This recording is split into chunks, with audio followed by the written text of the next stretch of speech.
Good morning, dear kids. I hope you all are fine and safe at home. In last some videos, we are learning about one grammar topic, and the name of our topic is pronouns.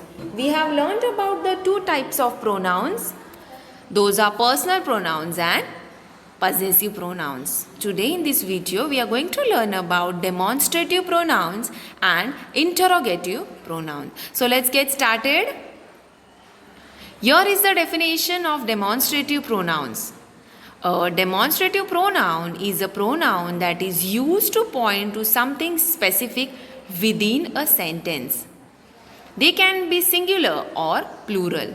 When used to represent a thing or things, demonstrative pronouns can be either near or far in distance or time.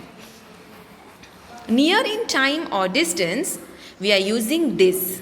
Also, this we are using for singular, and this we are using for plural. Far in time or distance, we are using that. We are using demonstrative word that. We are using that for singular and those for plural. Now, here are some examples of demonstrative pronouns. Dear kids, demonstrative adjectives. In demonstrative adjectives, demonstrative word comes before a noun.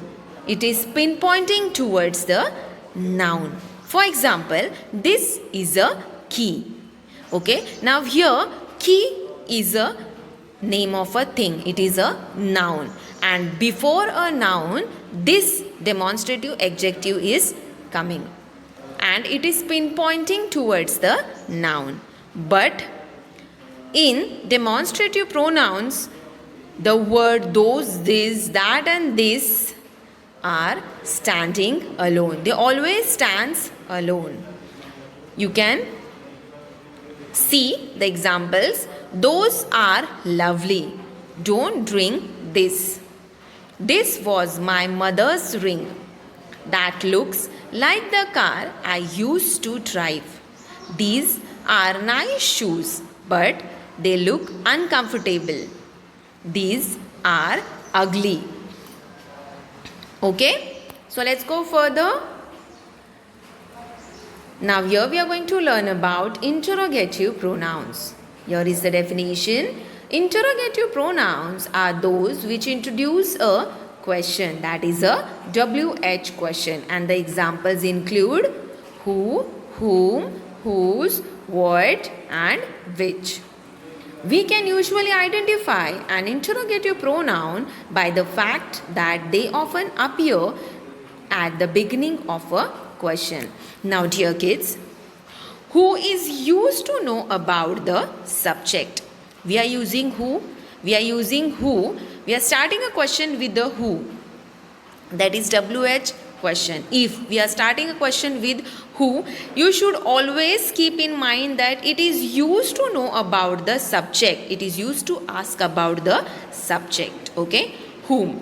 Whom it is also used to know about the subject. Whom also we are used to know about the subject. Okay? Whose. Now here, whom. For example, whom. Whom it is used to ask to whom something belongs. If we are asking a question starting with whose, you should know that it is used to ask to whom something belongs. If a particular thing is there or a person, that belongs to whom. So we are starting a question with whose. Okay. What. It is used to ask someone to be exact about one or more people or thing from a limited number. At that time we are using what. Okay, what is used for? Someone to be exact about more or one or more people or from a limited number. Okay, and which is used to ask someone to be exact about one or more people or thing. We are using which for someone to be exact about one or more people or thing. So let's get clear about who, whom, whose, what, which through these examples. Examples of interrogative pronouns. Who? Who will come to the party? Which do you prefer? What do you need? Whose clothes are on the floor? Whom did you tell? Okay, so these questions we are asking in the form of interrogative pronoun. Okay, in the interrogative pronoun we are asking a question with who, which, what, whose and whom, and also at the end we are putting a question mark. Okay, so dear kids, thank you for watching the video. We'll meet in the next period. Bye, take care, be at home and be safe.